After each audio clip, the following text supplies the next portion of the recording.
கோடி தாத்தா சரணம். கோடி தாத்தா அவர்கள் அடிக்கடி ஆழ்ந்த நிலையில் சொல்லுவது உலகம் நல்லா இருந்தா போதும் என்பதாகும். மகான்கள் பரிபாஷையில்தான் பேசுவார்கள். நாம் புரிந்து கொள்வதற்கு சற்று சிரமமாகவே இருக்கும்.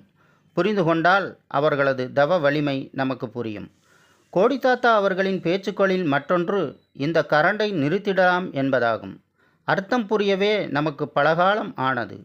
உலகம் நல்லா இருந்தா போதும் என்பதற்கும் இந்த கரண்டை நிறுத்திடலாம் என்பதற்கும் உள்ள தொடர்பு நமக்கு புரிந்தது.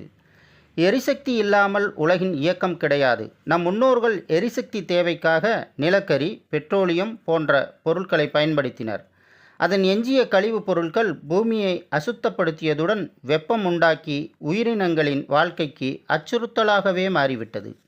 இதை தடுத்து இயற்கையாக கிடைக்கும் பஞ்சபூத சக்தியில் இருந்து மின்சாரத்தை உற்பத்தி செய்ய முடியும் என்பதையும் அதற்கான தொழில்நுட்பத்தை நானே வணங்குகிறேன் என்பதையும் தான் இந்த பரிபாஷைகள் மூலம் கோடி தாத்தா நமக்கு உணர்த்தினார்கள்.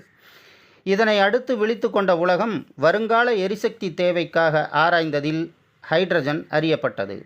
நாம் குடிக்கும் தண்ணீரில் ஹைட்ரஜன் 2 பங்கு உள்ளது. தண்ணீரை குடிப்பதனால் நமக்கு எந்த பாதிப்பும் வருவதில்லை.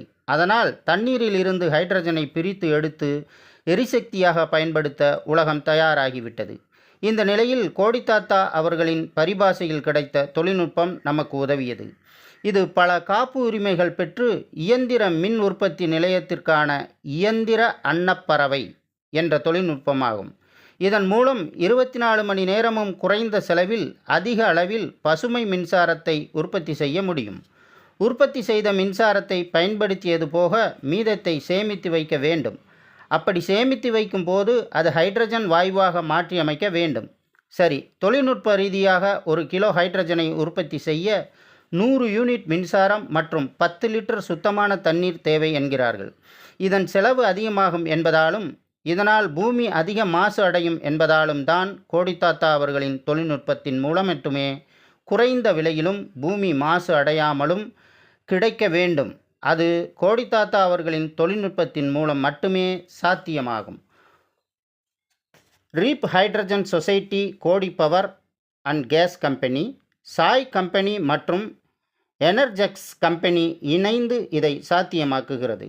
கோடி தாத்தா அவர்களின் பரிபாஷையில் உலகம் நல்லா இருந்தா போதும். கோடி தாத்தா அவர்களுக்கு சமர்ப்பணம்.